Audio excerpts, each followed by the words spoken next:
Welcome to the Unsung Photographer. Hey there, boys and girls. It's Bob Kearns, the Unsung Photographer, here today. Back out in the magical backyard. Going to talk about depth of field. We had a question come in from Mike, and I promised him that we would do a video about this. And I've been gone for the last week, up in Bar Harbor, Maine. What a beautiful place. I gotta tell you, if you ever get a chance to go up there, go. Matter of fact, I'm going to throw a couple of shots in this video here that I took up in Bar Harbor, and let me tell you, most beautiful place you've ever seen. The national park up there, Acadia National Park, you got to go see it. But back to the subject, depth of field.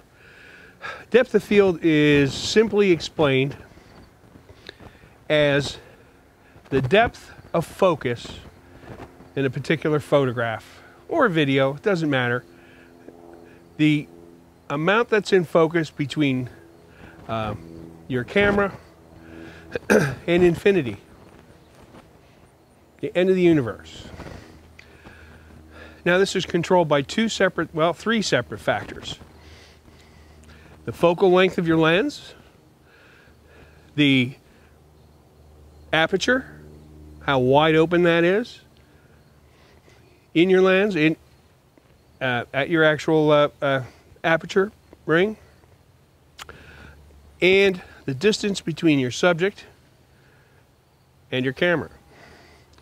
So in this particular case, we're like, oh, I don't know, 6 foot between the tip of this 70 to 200 millimeter lens and our buddy, the Philly fan gnome here. And in the background, we have a kid's toy Jeep with maybe a couple of stripes of light on it from light shining through the back fence this time of day. We're a little backlit here. I apologize for that. That being the case, let's take a look at what a really shallow depth of field looks like. All right, f2.8. We're at 1250th of a second. Bang. Now that's a really shallow depth of field, and if you look at the top of the photograph there, you can see those little round circles. Those are called bokeh balls. It's a little obnoxious name for what is essentially the shape of the blur, the shapes created within the blur of highlights. The more pleasing ones being very round, and they come in different lenses, and different aperture shapes can create different shaped balls, and people get very hung up on that. I don't know why, but it is an aesthetic, and it does give a certain quality to your photographs.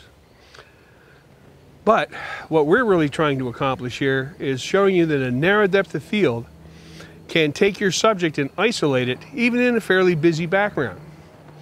Now, let's change the depth of field. How are we going to do that? Well, there's a couple different things we can do.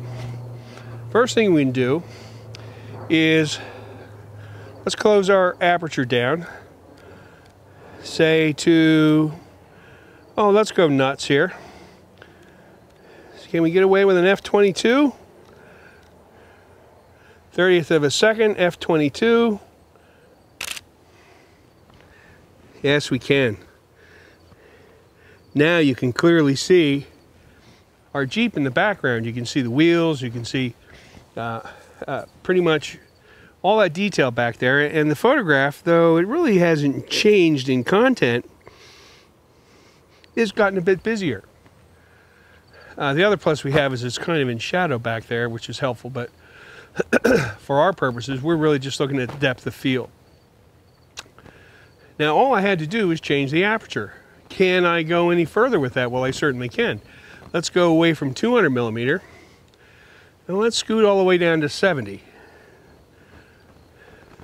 And I don't think we need to be at f22 at this point. Let's go about halfway down the range and say f8.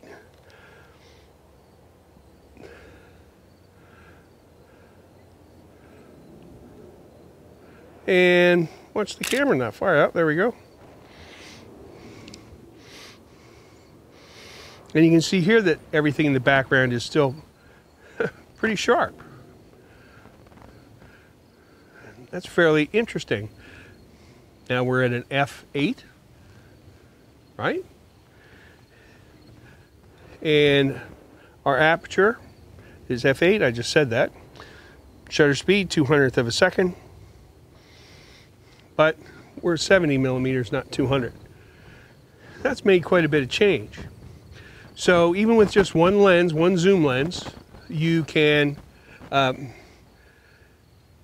really impact the depth of field in your shots just by changing those parameters. You still have to concern yourself with your exposure triangle. So the first thing you want to do is get your exposure correct. And the second thing when composing your photograph is concern yourself with the depth of field. How much do you want in focus in that particular photograph? Because you can go from very, very shallow to infinity. If we were doing landscape photography and we were taking pictures of a large field and mountains in the distance, and I'm going to throw up a photograph here to demonstrate that from Acadia National Park, you'll see that that's perfectly within your camera's capabilities. Now we're going to show you another photograph also from Acadia National Park with a very, very, very shallow sliver of a depth of field. Both with the same lens, by the way, that you can see, and it was the 70 to 200 I have here. Exactly just how wonderful an effect that can have, and bring your subject to the forefront and give you this wonderful, magical, soft, blurry world behind it. So, depth of field.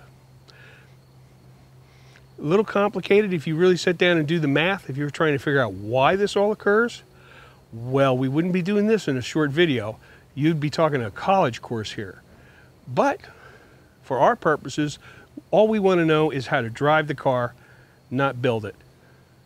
So those are basically the controls. Focal length of the lens, size of your aperture, distance of the lens to your subject. That's it. 3 easy pieces. All right, guys. Thanks for watching. I hope that helped out. And I'll see you next time. Shall we begin?